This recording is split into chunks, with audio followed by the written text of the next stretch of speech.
அவல் உப்புமா எப்படி செய்யலாம்னு பார்க்கலாமா? அதுக்கு ஒரு பாத்திரத்தில் ஒரு கைப்பிடி அளவு அவல் எடுத்துகிட்டு அதை 2-3 டைம்ஸ் நல்லா வாஷ் பண்ணிவிடும். நெக்ஸ்ட்டு ஒரு சுத்தமான தண்ணியில் ஒரு 5 மினிட்ஸ் அதை நல்லா ஊற விடணும். அதுக்குள்ளே ஒரு பேனில் ஒரு கொஞ்சம் எண்ணெயை எடுத்துகிட்டு அதில் கடுகு, சீரகம், கருவேப்பிலை இது 3ம் பொரியிற மாதிரி விடணும். இது 3 பொரிஞ்சதுக்கப்புறம் நம்ம நறுக்கி வச்சுருக்க வெங்காயத்தை அதை ஆட் பண்ணிவிட்டு ஒரு வதக்கிடணும்.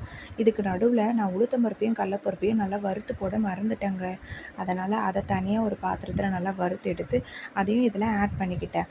அதுக்கப்புறம் ஒரு பச்சை மிளகாய், நறுக்கி வச்சுருக்க தக்காளியை இதில் ஆட் பண்ணிவிட்டு நம்ம வதக்கிடணும். வெங்காயம் தக்காளி நல்லா வதங்கினதுக்கப்புறம் கொஞ்சம் மஞ்சத்தூளையை ஆட் பண்ணிவிட்டு நம்ம ஏற்கனவே ஊற வச்சுருக்க அவலை அதில் சேர்த்துடணும். இது நல்லா சேர்த்து ஒரு கிண்டிட்டு அதுக்கு தேவையான அளவு சால்ட்டை அதில் ஆட் பண்ணிடணும். சால்ட் ஆட் பண்ணதுக்கப்புறம் மேலே கொத்தமல்லியை தூவி ஒரு கிளறிட்டு நம்மளுடைய அவல் உப்புமா ரெடி. இப்போ வாங்க எங்கள் வீட்டு ஃபுட் ரிவ்யூவர்கிட்ட இந்த அவல் உப்புமா எப்படி இருக்குன்னு நம்ம பார்க்கலாம். நான் உங்களை நெக்ஸ்ட் வீடியோவில் பார்க்குறேன். பாய். எப்படி இருக்கு யாஷ்வி?